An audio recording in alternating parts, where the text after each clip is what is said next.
Et donc, je disais, il faut connaître l'aspect médico-légal de ces blessures et également avoir des connaissances et l'étude balistique des projectiles. Il faut savoir que ces plaies, elles provoquent des lésions qui ont ce qu'on appelle des caractéristiques anatomopathologiques. Donc, chaque fois qu'un projectile atteint un corps, il entraîne des blessures. Ces blessures-là, on les appelle communément orifices d'entrée de projectiles d'armes à feu. Donc, cet orifice d'entrée, il a des caractéristiques. Il comporte, donc cette plaie, on a ce qu'on appelle la plaie d'entrée, la trajectoire, le trajet intracorporel et la plaie de sortie. Il faut savoir que la plaie de sortie, c'est une plaie qui peut manquer. Hein. Si on n'a pas d'orifice de sortie ou de plaie de sortie, soyez sûr que le projectile, il est resté à l'intérieur du corps. Donc, on va étudier globalement tous ces éléments-là. Il faut savoir que la plaie d'entrée d'une balle ou orifice d'entrée, il a des caractéristiques, ce qu'on appelle l'orifice d'entrée proprement dit, la collerette érosive, la collerette d'essuyage et éventuellement on va, en fonction de la distance du tir et de la nature de la munition, on aura avec ou il y aura ou absence de zone de tatouage qui va entourer l'orifice. Bien sûr, la présence d'une échymose. L'échymose, c'est un signe que la lésion, elle a été provoquée du vivant de l'individu. Donc, tous ces détails-là donc ont été donnés, bien sûr, dans le document que j'ai déposé sur la plateforme. Ce qu'il faut préciser, c'est que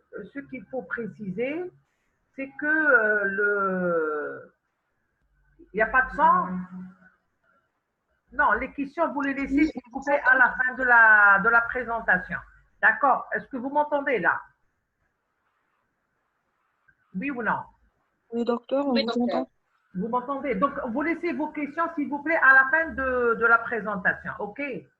D'accord, très bien. Donc, D'accord. je disais, quand on étudie les blessures par arme à feu, on parle d'un tir à moyenne distance. Donc, quand il y a un tir à moyenne distance, on aura sur le corps de la victime un orifice d'entrée proprement dit, avec toutes ses descriptions. On aura la collerette érosive, on aura la collerette d'essuyage, on aura la zone de tatouage avec ces deux parties qu'on verra et l'échymose. Maintenant, il peut y avoir, on peut parler également d'un tir à une distance de 1 mètre où la plaie d'entrée, elle aura un orifice d'entrée proprement dit, la collerette érosive, parfois la collerette d'essuyage, ainsi que l'échymose. La zone de tatouage, elle peut manquer. Maintenant, on parle de plaies par contact direct, c'est-à-dire un coup à bout touchant. Ça veut dire que le canon de l'arme touche, il est au contact direct du corps. Et là, également, on peut parler d'un tir à bout portant, c'est-à-dire à quelques centimètres du corps de la victime. L'orifice d'entrée proprement dit, donc il a ses caractéristiques. Donc là, il faut le rechercher. Parfois, il y a des sièges et il y a des zones où c'est pas évident de le voir. Donc, il faut aller le rechercher, notamment dans les orifices naturels tels que la bouche, les oreilles, le rectum, le vagin, ainsi que les plis de la peau. Les plis de la peau chez les personnes obèses, sous les seins chez les femmes, etc., etc. Lorsque la balle a été tirée de loin, à une certaine distance, et qu'elle a pénétré perpendiculairement. Ça veut dire que l'auteur, il était en face de sa victime. L'orifice d'entrée, donc il aura un aspect circulaire, arrondi, comme découpé à l'emporte-pièce. Son diamètre, il est plus petit que celui du projectile, d'accord, plus petit que celui du projectile. Maintenant, lorsqu'il est des tirs à bout touchant, là, il aura un orifice qui est supérieur à celui du projectile. Lorsque la trajectoire elle est oblique, bien sûr, l'orifice aura une forme ovalaire, on dit ça en flamme de bougie. Et lorsque le projectile a ricoché, c'est-à-dire il a été dévié de sa trajectoire initiale, on aura un orifice à bord irrégulier. Donc tous ces détails-là, en fait, ils répondent à certaines questions qu'on verra tout à l'heure dans l'expertise médico-légale. Pour ce qui est de la colorette érosive, c'est une zone parcheminée qui entoure l'orifice d'entrée. Donc, c'est un signe vital et on doit la rechercher. Pour ce qui est de, voilà, comme vous voyez ici, c'est là la colorette érosive. Donc, c'est cette érosion épidermique qu'on voit tout autour de l'orifice d'entrée. Lorsque on parle de colorette d'essuyage, la colorette d'essuyage, c'est les crasses qui étaient à l'intérieur du canon vont être essuyées par la balle et ils vont se déposer ici, à l'entrée de l'orifice. Donc, on a l'orifice, cette perte de substance tout autour de l'orifice découpé à l'emporte-pièce. Et tout autour de l'orifice, on va trouver ces crasses qui appartiennent à l'arme qui a servi. Raison pour laquelle, si vous êtes de garde et on vous ramène une victime décédée d'une plaie par projectile d'arme à feu, il ne faut surtout pas toucher, ni laver, ni essuyer l'orifice. Pourquoi? Parce que tous ces éléments-là qu'on va trouver, ces crasses, ces éléments d'essuyage, vont nous permettre d'établir l'étude balistique et d'étudier l'arme qui a servi à provoquer la mort. Donc, on ne touche pas, on ne suture pas, on ne lave pas, on ne fait rien. On appelle, donc on attend l'intervention soit du médecin légiste ou de la police scientifique. Arrêtez d'écrire, s'il vous plaît. Pour ce qui est de la zone, là, comme vous le voyez, ici, j'ai mis cette diapo pour vous montrer lorsque ça, c'est le tir à bout touchant. Le canon touche, il est au contact direct de la peau. Il y a cette plaie arrondie que vous voyez ici. Elle correspond à l'orifice d'entrée proprement dit. Il est circulaire arrondi. Et là, toute cette là, ça, c'est une zone d'érosion. Ça, c'est la colorette érosive. Et ce que vous voyez ici, ça correspond à là. Donc, c'est un signe que l'arme a été au contact du projectile. Pour la colorette, bon, j'ai parlé de la colorette d'essuyage.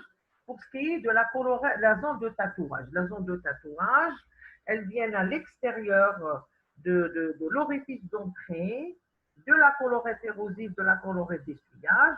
Donc, on aura un aspect d'enfumage, une zone noirâtre qui va entourer l'orifice, bien sûr avec ces deux zones proprement dites, c'est-à-dire la zone de tatouage, il y aura les incrustations de débris, de grains tout autour de l'orifice d'entrée, d'accord?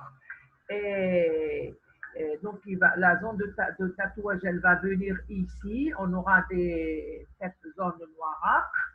Et la zone de stampage, également, c'est en rapport avec la combustion provoquée au moment du tir du coup. Dernier point, c'est l'écumose périphérique à l'orifice d'entrée. Donc, lorsque le projectile pénètre la victime et le sujet ne meurt pas rapidement, c'est-à-dire il y a quand même un certain temps pour l'agonie, il y aura cette zone hémorragique. On aura une zone hémorragique, cette zone hémorragique qui va entourer l'orifice d'entrée. Elle confirme, donc on peut faire des incisions bien sûr à l'autopsie et on va trouver des infiltrations un peu dans les tissus profonds qui c'est un signe de lésion vitale. Ce schéma-là, vous le voyez ici, c'est schématique, c'est clair. Là, c'est l'orifice d'entrée proprement dit. Ça c'est la collerette érosive. Ça, c'est le derme, l'épiderme, d'accord? Et ça, c'est la collerette d'essuyage. Ici, ce schéma vous montre quand le projectile pénètre la peau pour entrer dans le corps. Là, ce que vous voyez ici, c'est ce que j'ai dit tout à l'heure, les crasses qui a été chargée par la balle au cours de son passage dans le canon, qui vont être déposées tout autour de l'orifice. Donc, elle va s'essuyer et pénètre le corps. La deuxième type d'entrée, on a vu la balle. Maintenant, pour ce qui est des charges de plomb. Voilà ce qu'on appelle les charges de plomb. Ça, c'est une cartouche de chasse qui comporte ces grains de plomb qui seront à l'intérieur. Donc ici, en fonction de la distance du tir, on aura des orifices d'entrée qui seront un peu particuliers. Lorsque le coup est donné à bout portant, ça veut dire à une distance de quelques centimètres, tous ces grains, ces micro-grains que vous voyez ici, restent à l'intérieur de la cartouche et on aura un orifice d'entrée qui aura la taille, donc le diamètre de la cartouche, ou un peu plus important. Maintenant, lorsque le coup il est donné à une distance également inférieure à 2 mètres, également les grains restent regroupés à l'intérieur de la cartouche et on aura des lésions. L'orifice d'entrée aura un aspect éclaté, déchiré, plus important. Lorsqu'on dépasse les 2 mètres, c'est-à-dire lorsqu'on tire sur une personne de loin, les grains que vous voyez ici auront le temps de quitter la cartouche et de passer dans l'atmosphère. Ils pénètrent l'organisme de la victime. La victime sera, comme vous voyez sur cette image-là, criblée de multiples orifices d'entrée et chaque micrograin va reproduire les mêmes caractéristiques qu'un projectile d'arme à feu. Simplement, il n'y aura pas de zone d'essuyage, d'accord, donc il n'y aura pas de zone d'essuyage. Pourquoi? Parce que ils ont quitté le canon et se sont dispersés dans la nature, d'accord. Pour ce qui est du trajet de la balle ou des projectiles dans le corps, souvent on parle d'un trajet rectiligne, mais la balle peut ricocher et changer de trajectoire dans le corps. Donc c'est très difficile. Donc c'est pour ça la dissection doit se faire progressivement au cours de l'autopsie afin de déterminer le trajet de la balle dans le corps. Ou bien on peut faire des examens complémentaires, scanner, pourquoi pas, pour voir d'où elle est partie la balle ou par quel point elle est sortie ou si elle est toujours dans le corps, quels sont le chemin le parcours, le trajet de la balle dans le corps. Pour ce qui est de la plaie de sortie, j'ai dit tout à l'heure que la plaie de sortie, elle peut manquer, mais elle n'a aucun critère, aucun signe, c'est-à-dire aucun caractère pathognomonique comme l'orifice d'entrée. Donc, il n'y a pas de zone de tatouage, il n'y a pas de collerette érosive, il n'y a rien du tout. Donc, tout ça va être absent. On aura juste une plaie contuse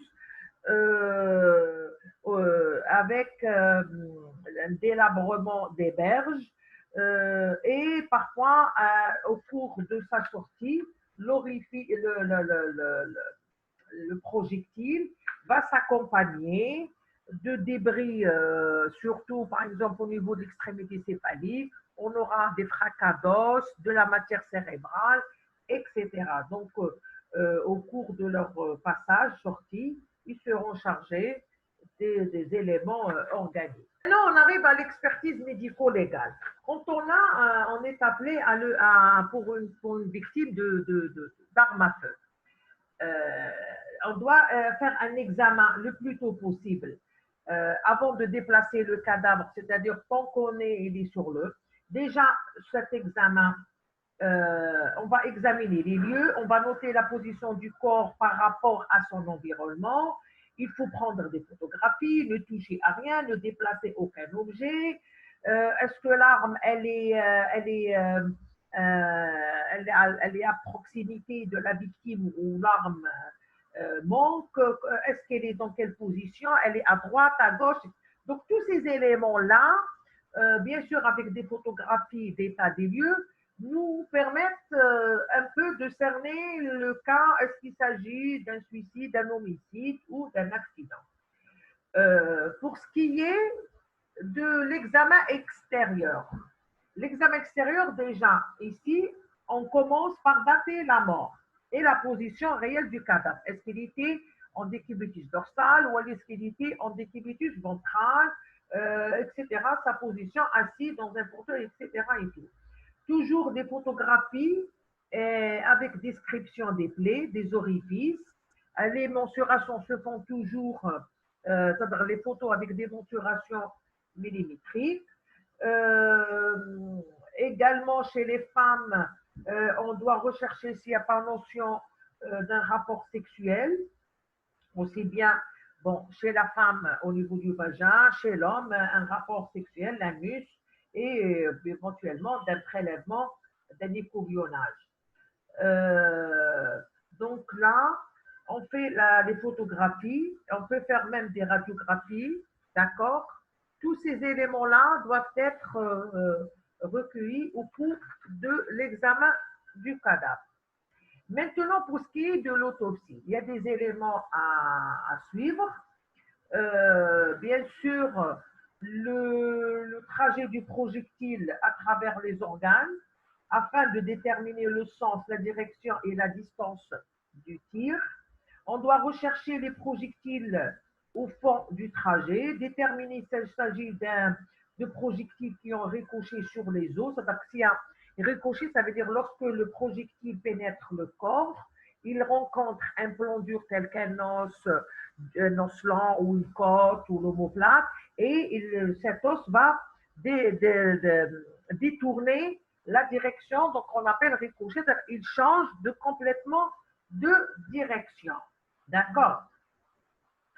On doit rechercher s'il n'a pas le projectile, est-ce qu'ils ont migré dans un gros vaisseau dans le cœur, l'estomac, mesurer les dimensions des différents projectiles et s'il existe des projectiles dans le corps, il faut les prélever et les placer sous scellé et pour une éventuelle étude balistique.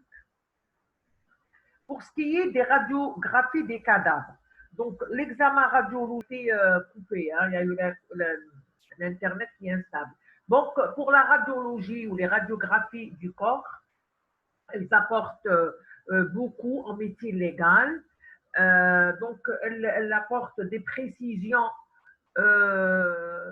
sur le cas. Elles permettent d'orienter l'autopsie, de compléter les renseignements fournis par celle-ci. Également, on va repérer si les projectiles n'ont pas quitté le corps, on va le trouver et parfois il est enchâssé dans un corps vertébral, dans un gros vaisseau, et ces radiographies nous permettent de rechercher ces corps étrangers métalliques et ça nous oriente, elle oriente l'autopsie et on va aller les chercher. Les formes médico-légales, Bien sûr, dans les formes médico-légales, il faut émettre des hypothèses. Hein, pour ce qui est de l'hypothèse du suicide. Les suicides, donc là, une personne qui s'est donné la mort par arme à feu, donc on va trouver des lésions dans des régions accessibles à la victime, absence de lésions traumatiques, c'est-à-dire de chute du corps, parce que le suicidant va tirer à bout touchant, donc généralement ils sont assis ou allongés. L'arme, elle est fortement serrée dans la main de la, ou à sa portée. Elle appartient à la victime. Il n'y a pas de traces de lutte ni de traces de violence. Les coups de feu dont je l'ai dit tout à l'heure, ils sont donnés à bout touchant ou à bout portant. Les points atteints sont accessibles facilement et non habillés. Les vêtements ne sont pas épais. Il y a des giclures de sang au niveau des manchettes et des mains de la victime. L'arme, bon, on va trouver les empreintes digitales, mais ça ne veut rien dire. On peut la déposer, la mettre dans sa main. Il n'y a pas de signe de lutte et désordre dans l'appartement. Il y a des lettres, il y a une lettre ou des écrits qu'a laissé la victime de son vivant pour expliquer son geste, soit ou bien le suicidé est un malade mental qui a des antécédents psychiatriques et on peut trouver des tentatives antérieures de suicide. L'hypothèse de l'homicide, donc on exclut ce qu'on vient de dire, tout ce qu'on vient de dire pour le suicide, pour l'homicide. Donc on trouve un corps, on trouve un corps pour l'hypothèse de l'homicide. Donc l'arme se trouve loin du cadavre, parfois elle manque, les régions où les atteintes ne sont pas accessibles. L'arme est placée dans la main gauche alors qu'il s'agit d'un droitier et inversement. Parfois les giclures de sang sont absentes, les douilles manquent sur les lieux. Pour ce qui est de l'hypothèse de l'accident, donc on exclut tout ce qui est suicide et homicide et pour garder cette dernière hypothèse. Pour ce qui est de l'expertise médico-légale, donc là, j'ai 6 questions auxquelles on peut répondre rapidement. Est-ce qu'il s'agit d'une blessure provoquée par un projectile d'arme à feu? Donc, il est facile de répondre. On va rechercher les caractéristiques d'une plaie provoquée par un projectile d'arme à feu, que ce soit une balle ou une cartouche à plomb, avec toutes les caractéristiques qu'on vient de citer. La deuxième question, quel est le type d'arme à feu qui a provoqué la blessure? Le type d'arme, est-ce que c'est une balle ou c'est une cartouche à plomb? Bien sûr, avec les caractéristiques, etc., qu'on vient de dire. Quel est l'orifice d'entrée? Quel est l'orifice de sortie? Ça aussi, c'est facile de répondre. L'orifice d'entrée, il a des caractéristiques pathognomoniques, contrairement à l'orifice de sortie où on a uniquement une plaie contuse à l'emporte-pièce. Quelle est la distance du tir? Bien sûr, comme je l'ai dit tout à l'heure, à bout touchant, à bout portant, à moyenne distance, à grande distance, tout ça par rapport à la dimension de l'orifice d'entrée. Et lorsqu'on a présence ou absence de zones d'essuyage et de tatouage, bien sûr, s'il n'y a pas interposition des vêtements. Pour ce qui est de la direction du tir, donc la direction du tir, elle est orientée par l'orifice l'orifice de sortie et également, même si l'orifice de sortie il est absent, lorsqu'on pratique l'autopsie, au moment de la dissection, on va faire la description de toutes les lésions viscérales qui ont été touchées par la balle. S'il y a beaucoup de plaies, l'ordre chronologique de ces plaies-là, elles ont été faites, laquelle a provoqué la mort. Bon, l'ordre chronologique, vous savez, les premières lésions sont toujours les lésions les plus hémorragiques et la dernière lésion, vous trouvez, elle est pâle. Bah, ça, c'est pour la chronologie. Pour ce qui est de la lésion la plus mortelle, s'il y a une lésion d'un organe noble tel que le cœur, le foie, des lésions crânio-cérébrales, c'est tout à fait normal de dire voilà, c'est la lésion crânio-cérébrale qui a tué et non pas la plaie de la jambe, etc. Donc, pour répondre aux questions de l'expertise, on revient de ce on venait de dire, on vient de dire dans les différentes parties, les différentes étapes. En conclusion, il faut dire que les blessures par arme à feu sont souvent mortelles. Leur diagnostic est souvent aisé avec toutes les caractéristiques des plaies d'entrée, le trajet et les plaies de sortie. Cependant, le diagnostic est parfois délicat, vu les circonstances de la qualité de l'arme, la distance et la direction du tir. L'orifice d'entrée d'une arme à feu et la balle meurtrière représentent les témoignages matériels les plus importants de l'enquête judiciaire. Donc là, je vous remercie.